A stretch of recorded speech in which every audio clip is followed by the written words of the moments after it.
मधु अपने घर परिवार की लाडली थी। स्वाभाविक है कि उस लाड दुलार से वह शरारती भी बन चुकी थी। हमारे मोहल्ले के लगभग सभी के घरों में वो आंटी और चाचियों के साथ भी खूब मस्ती करती थी। मोहल्ले की सभी औरतें भी उसे खूब चाहती थी। अगर वो उनके घर नहीं जाती तो उन्हें अपना घर सूना सा लगता था। सभी औरतें उसके इंतजार में बैठी रहती थी कि कब मधु आए और उनके साथ शरारतें करे। ऐसा लगता था जैसे वह शरारत की देवी बनकर ही अवतरित हुई हो। उसकी पूरी दिनचर्या मौज मस्ती तक ही सीमित थी। सबकी लाडली मधु अभी 16 बरस की हो चली थी, लेकिन उसका बचपना अभी तक नहीं गया था और पढ़ाई लिखाई से तो उसकी सदा से ही नहीं बनती थी।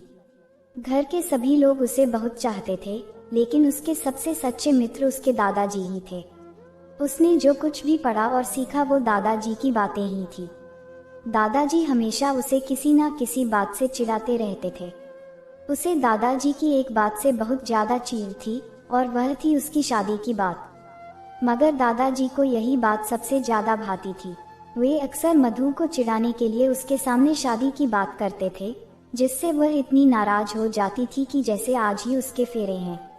इस तरह उनका जीवन बहुत अच्छे से गुजर रहा था कि एक दिन दादाजी के पुराने दोस्त उनसे मिलने के लिए उनके घर आए। मधु भी घर पर ही थी। घर के संस्कारों के मुताबिक मधु ने उनके पांव छुए और उन्हें पानी लाकर दिया। तभी दादाजी कहते हैं, बेटा क्या तुम इन्हें जानती हो? ये मेरे चूर्ण वाले साथी हैं। दादाजी की इस बात को सुनते ही मधु खिलखिलाकर हंसने लगी। मधु की हंसी दादाजी के दोस्त को इतनी भा गई कि वे मन ही मन मधु को अपने घर की बहू बनाने का विचार करने लगे और उन्होंने अपने दोस्त से मधु के रिश्ते की बात कह डाली। ये बात सुनकर दादाजी बहुत खुश हुए, क्योंकि उनके लिए तो यह घर बैठे गंगा आई जैसी बात थी। वे अपनी लाडली के रिश्ते के लिए हमेशा चिंतित रहते थे। उनके दोस्त से बढ़कर अच्छा समधी कोई और हो ही नहीं सकता था। अगली पंचमी तिथि को मधु की शादी का शुभ मुहूर्त निश्चित हुआ। जब यह बात उसके कानों में पड़ी तो वह रोए जा रही थी, मानो उसके प्रिय दादाजी ही उसे घर छुड़वाने पर तुले हुए हैं। इसकी आस सब घर वालों को भी थी। मधु में इतनी समझ तो थी कि शादी का मतलब अपने घर को छोड़कर हमेशा के लिए पति के घर रहना पड़ेगा। इस तरह दोनों की शादी बड़े धूमधाम से संपन्न हुई। शादी के बाद पति पत्नी पहली बार मिले और अगले दिन मधु के पिता अपनी बेटी को लेने के लिए आए। मधु कभी अपने ससुराल तो कभी मायके आती जाती। इस तरह दोनों का गृहस्थ जीवन चलता रहा और उनकी जिंदगी भी अच्छी चल रही थी। मधु और उसके पति के बीच अक्सर बच्चों की तरह कहासुनी हो जाती थी।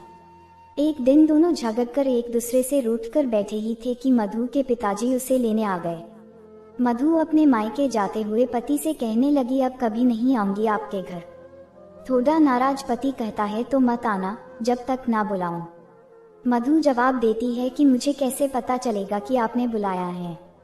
पति कहता है, जब कभी तुम्हें कोरा कागज दिख जाए तो समझ लेना मेरा बुलावा है। उसके बाद मधु अपने पिताजी के साथ मायके आ जाती है। सभी घर वालों के साथ मधु का वक्त अच्छे से व्यतीत होता है। जब कोई उससे उसके पति के बारे में पूछता तो वह कहती, अच्छे हैं मगर थोड़े बुद्धू हैं। यह सुनकर सब हंस पड़ते थे। मायके रहते 2 हफ्ते ही हुए थे कि ससुर जी मधु को लेने आ गए। उसने कुछ दिन और ठहरने की इच्छा जताई तो ससुर जी ने भी उसका मन रखने के लिए कुछ दिन और रुकने का कह दिया। कुछ ही दिन बीते थे कि मधु को लेने उनके जेठ जी आ जाते हैं। लंबा समय बीतने के साथ मधु को भी अपने ससुराल की याद आने लगी थी, मगर अभी भी वह उस कोरे कागज के संकेत का इंतजार कर रही थी। वह अपनी माँ के पास गई और किसी तरह बहाना बनाकर ससुराल नहीं गई।